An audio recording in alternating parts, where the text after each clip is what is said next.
एक गांव था। उस गांव में पति पत्नी अपनी 10 वर्ष की बेटी के साथ रहते थे, जिसका नाम निशा था। निशा को हर चीज़ जज करने की आदत थी। इस वजह से माता पिता अपनी बेटी से बेहद परेशान रहते थे। दोस्तों, सुनाते हैं आपको निशा की कहानी। यह कहानी ऐसी लड़की की जो लोगों को काफ़ी जज करती थी और सिर्फ उन्हीं लोगों के आसपास रहना चाहती थी जो शारीरिक रूप से आकर्षक हो। उसके माता पिता ने उसे उसके जजमेंटल होने के लिए काफ़ी बार समझाया, सिखाया और उसके माता पिता ने उसे उसके जजमेंटल होने के लिए काफ़ी बार समझाया, सिखाया और कुछ बार उस पर चिल्लाए भी। फिर भी वह बच्चों, जवान और यहाँ तक वयस्कों को भी जज करती। एक बार नौकरी कर रहे उसके माता पिता का ट्रांसफ़र दूसरे शहर में हो गया।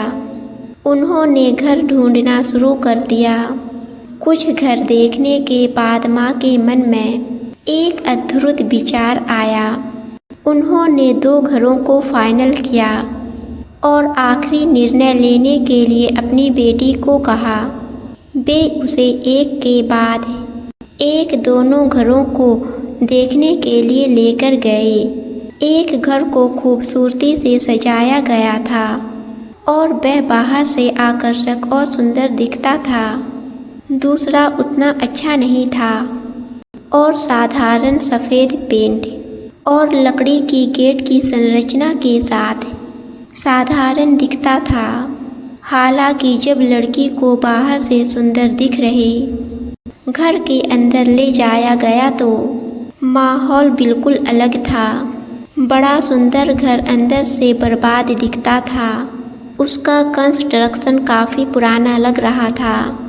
बदबूदार और अंधेरे कमरे, दीवारें क्षतिग्रस्त थी, छत टपक रही थी, शौचालय दागदार और गंदे थे और फर्श इधर उधर से टूटा हुआ था और प्राकृतिक प्रकाश का लगभग कोई स्रोत नहीं था।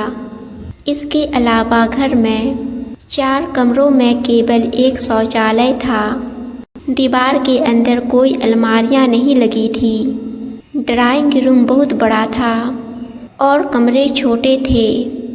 हवा के आउटलेट और खिड़कियां सीमित थी। उस घर में लड़की तनावग्रस्त और डरी हुई महसूस कर रही। अब बारी थी दूसरे घर को अंदर से देखने की। जब उसे साधारण पुराने दिखने वाले घर के अंदर ले जाया गया तो उसने देखा कि उस घर को बड़े साफ सफाई से रखा गया था और अच्छी तरह से मेंटेन रखा गया था।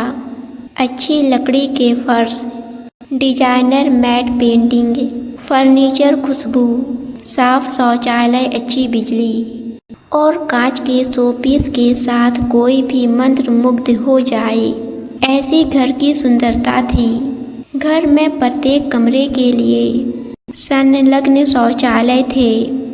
कमरे आनुपातिक आकार के थे और कई खिड़कियां होने के कारण क्लास्ट्रोफोबिक महसूस नहीं होता था।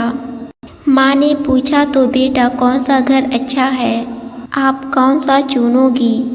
लड़की ने बिना एक सेकंड भी सोचे बाहर साधारण सा दिखने वाला घर चुन लिया। माँ ने कहा, यह तो हमने पहले ही चुन लिया था, लेकिन मैं तुम्हें उसी बात को समझाना चाहती थी जो हम तुम्हें बार बार बताने की कोशिश कर रहे हैं। इसलिए हम तुम्हें इन दोनों घरों में ले गए। बाहर से आप या कोई भी उस दूसरे घर की प्रशंसा करेगा और इसे आसानी से अनदेखा कर देगा।